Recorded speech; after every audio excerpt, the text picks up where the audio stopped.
Well, on The Fan, I can barely believe I'm doing this interview with a 40-year-old Willie Mason. Willie, welcome to the show. Where's the time gone? It's been 20 years, mate, hasn't it? 20 years since our first interview, you were saying? Yes.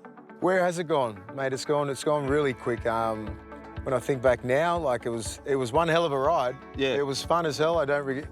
You know, I'm not one of those players who go, oh, I don't regret anything. I'm like, no, of course I live my life. I regret a couple of things I wouldn't do again, but like that's just living and learning. But yeah, it's been a good ride. Okay, I'm going to play psychologist early in the interview. And, you know, the typical psychologist question. Yeah. What would Willie Mason now say to the young Willie Mason if you could give him some advice?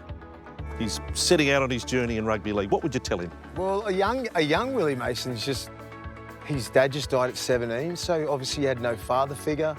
Maybe trust people a little bit more and don't think everyone's out to get you at the start, you know? Like, people actually want to help you. You don't have to do it by yourself. And, like, just surround yourself with good people that love you and take care of you. So, you know, I was out that the first sort of part when I first come out. It was just like me against the world, but I had that sort of attitude, and it served me well to a certain degree. It got me to the top and got me into first grade. But then, you know, I should have eased off a little bit, and you know, like a couple of little things I should have done a bit different, I suppose. But like, I think that might have been the drive that got me over the edge, I suppose. Let's go to the debut. Yeah. So you're a kid. You're a kid and you're representing the famous Canterbury Bankstown Bulldogs club. Do you think it was always your destiny to play first grade rugby league? Had that always been the dream? Could you see it as a kid, this is what I'm going to do? Yeah, well, when I was, you know, I remember like just being this age, you know, knocking around the park at Keith Barry down at Toronto West, and that was my dream. I was looking at Bradley Clyde and Ricky Stewart's and Mal Meningas, and, you know, watched that famous test when Ricky Stewart passed that ball into Mal. Old Trafford. You know, those sort of memories, I'm like, I want that. That's what I want, you know. And I remember being like a 12, 13-year-old kid going, that was the minimum was the Australian jersey, let alone the stepping stones to get to NRL. I shot for the Stars. I wanted that green and gold jersey, and I was lucky enough to wear it. But like, it was, I had aspirations and really big dreams at a young age. Like these kids here, like, you know, 12, 13 years old, I was thinking, yeah, I want to be whatever Bradley Clyde is. Oh, I want that. 2002, this is early in your career. You're a young man, and it's still remains one of the biggest stories of the last few decades, the dramas at the Bulldogs and the salary cap and all of these things, and stripped of 1 million points and end up with a wooden spoon. Yeah. How do you look back on all of that now? How do you still eat away? Mate, not really. I just think if you knew the game, and you obviously know the game, that we're heads and shoulders above everyone else. Yes. And it wasn't about the cap, I don't think. And you know, you've talked to a lot of players and you don't know where your money's coming from. It's just like, and we weren't that fully stacked as a team where we weren't full of superstars. Like, if you go to 2004, you think we'd be way over the cap. But 2002, we didn't realise that we were. And that was just, you know, we had a really good mixture of some younger blokes, younger players like myself and Braithen Nasta, into some Nigel Vunganas and Willie Talaus, you know, and your Steve Prices and Darren Smith. So we had a really good balance of a side, and you know, we ended up winning 17 games in a row. Where my back end of the career, I was like, if we can get 3 games in a row, I'll be happy. Yeah, sure. You know, like a couple of, and 3 in a row in this day and age is a lot of games. To turn your season around. Turn your whole season, mate. You can go from coming 12th, and next minute you're coming 6th. I know Steve Price talks about the last game of the 2002 year where you beat Brisbane. Brisbane, it's still one of the biggest nights, even though it was, you are the wooden spooners. Yeah. But you beat Brisbane. They rushed onto the ground. I remember that game. Showground. What it meant to the Bulldogs fans, and that really made me fall in love with that club. Around about that, how they stuck by us, and they knew it wasn't the actual players' fault. You know, it was bad management. But that one game, I played over 300 games, and there's a couple that stick out, and that's definitely one of them. So when the premiership comes in 2004 and you are the Clive Churchill Medal winner grand final night, that's the individual honour. But as a team, did you feel we deserve vindicated? This? Yeah, we deserve this.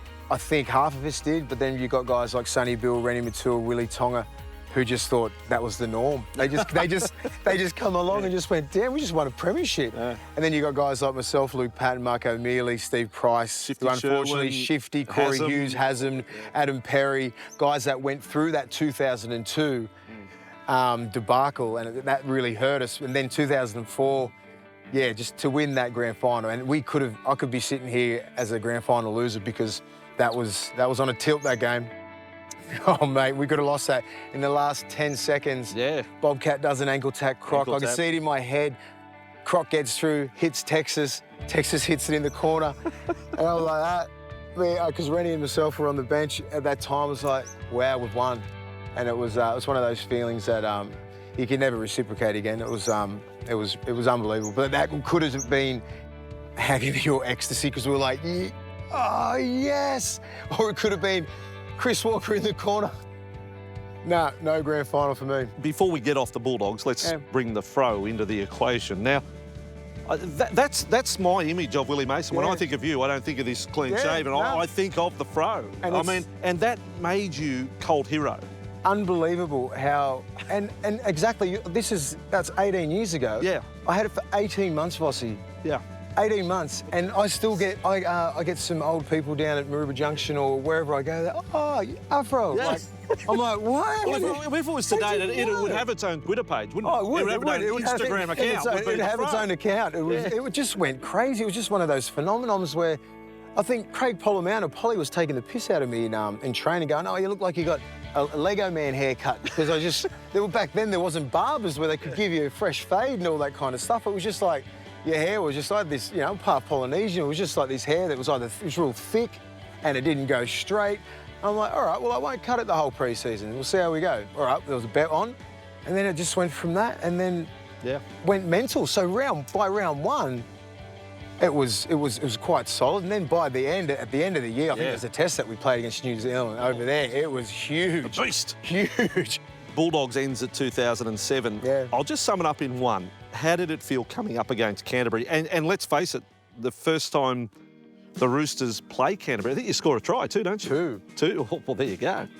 I mean, what was that like? Because obviously Canterbury you loved. Yeah, I love Canterbury and all the guys there I love. It was just wrong. It was mismanagement, you know what I mean? I never really got into it to explain it to everybody because everybody just takes their own perception and just takes it their own way. And I just let it go.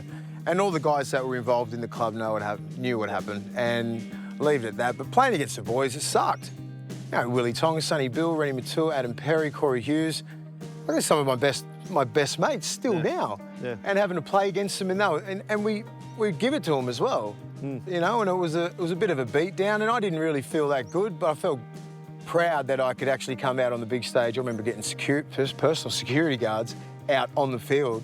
And then when I come off, it was the only game I actually didn't want to come off for a rest because I knew what the crowd were going to do. Sure. So they were about, right near the bench there at Homebush, mate. They were ready to jump the fence. Yeah. The Bulldogs faithful, and because they didn't know the real story, and it was mismanagement, and I think that started happening around about 2004. So that's a long story. Australian level and. It's an enormous career. The test match, 24 test matches for Australia, as well as playing for Tonga, mind you. But for Australia, I've got to ask you about 2006. Oh, yeah. The haka. Yeah. I think a lot of people realise. What happened? I was born in New Zealand. And the whole disrespecting the haka, it's pretty hard to do. Like, there's nothing but respect to the haka. And it was Brent Webb, who, at that time, is a cheeky little dude. I think you know that. And I was just saying that he was hammering me, and I'm like, you can't make the Australian side. You're Aboriginal, and you can't make the Aussie side. You're playing for New Zealand. There's a bit of talk. Yeah, and a few expletives in there, and he's like, this, and I'm like, oh yeah, F you. And then the camera zoomed in when I'm telling him to go and get me telling Webby to go and get F, and then the whole nation turns on me saying I'm disrespecting the haka, telling the haka to get F. I said, I don't think that's possible. But they ran with it. Yeah. And the whole of New Zealand wanted to kill me. Sure. And it coincided with David Kidwell. So I was just like, could this happen? Isn't that a nice little contest as well? What a hit, David Kidwell. David Kidwell with round two. What about the trash talk? He just took out the guy that had the most to say. To Kitty, I reckon it's just what he made his whole career. Yeah. It's just like, it couldn't have happened any better for him. And I was just like, oh, how can I disrespect the haka? I was just like, I got nothing but love for New Zealand and nothing but love for the haka and respect. So it was just taken out of context. I just didn't understand why and how you could disrespect the haka by just telling another bloke to get effed. I will ask you this. Do you think that the viewer watching right now ever really understood Willie Mason, ever got to know him, or were they led down the path by headlines, Because I've asked this of your former teammates. If you picked any player, just said, OK, 24 tests, premiership winner, almost 300 first-grade games, 13, 14 origins, man of match in origin, premiership winner, all these things, the word great would go with that player. Now, I'll be honest, no one says the great Willie Mason, bar the blokes that played with you, that you were a great player. Does that eat at you at all? I think now, like when it's all said and done, I think that word might come into it. But because, as you said before, they got caught up with a lot of the headlines, it took away from what I actually did on the field. But I think it's like as time goes past, people are going to start looking at me as a footballer.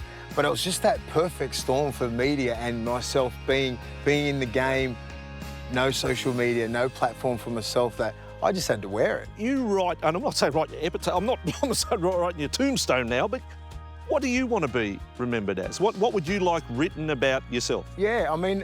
Lovable rogue? I actually don't. I've never really liked the whole rugby league thing. Like, if I go down and someone goes, geez, what a great rugby league player, they're the first words, I think I've failed sort of in life. I'd rather people go, you know, Willie Mason was a great bloke, you know, he was a great father, he was a great friend, and you know, and he was a decent footballer. You know what I mean? I want it in that order. I don't want it to be what a great footballer, because I loved what I did, and as soon as it wasn't fun, I stopped. It was just like, it's like you doing your thing, Voss. You love commentating. You love what you're doing. Never worked a day in my life. Yeah, and I think I've never worked a day in my life. And once I sort of felt like it was work, I didn't want to work anymore, and it didn't feel fun, so I just retired. Well, now you're still putting back into the game. Oh, there's an obvious love for rugby league. We're here. Yeah, I love it. The Clovelly Crocodiles. This is their home ground, and you've been doing Young fundraising boys, thing. Your post-football career, you've found ways to stay attached to the game, which you relish. I love it, and I love, you know, I coach a few young kids around 14, 15 that really have a love for the game, and I take my time out just to go out and, you know, train them for a couple of hours a week, mentor them, just talk about life and if they're serious about the game, and it's great. I get more out of that than being involved with an NRL side. Last one. So the fro's gone forever. You could never come back. You don't understand, mate, I can throw a challenge like, how many people can it come back? I nearly remember. What if you just turn up with a fake one or something? In 2015, remember round one, I grew it for a little bit because Tommy Turbo and Jakey and that were going, don't cut it. And I got to, if you see round one, it got to about that long, and then I went, nah, that'll do me. I can't grow it back. I look back now, it was so hot, I couldn't deal with it, mate. It was just one of those things. It was a phenomenon. I had a great time. Well, let's be honest, Guy Sebastian got rid of it quite long ago. So he's going bald, but exactly. His head's not going bald, Vossy. Willie Mason on the Fan, great character, but ladies and gentlemen, what a playing record. Be proud of everything you achieved in the game. A character, that would also be written on the tombstone, but I'm hoping that tombstone is not coming out anytime soon. No, thank you, mate. Appreciate it, Vossy. Willie Mason.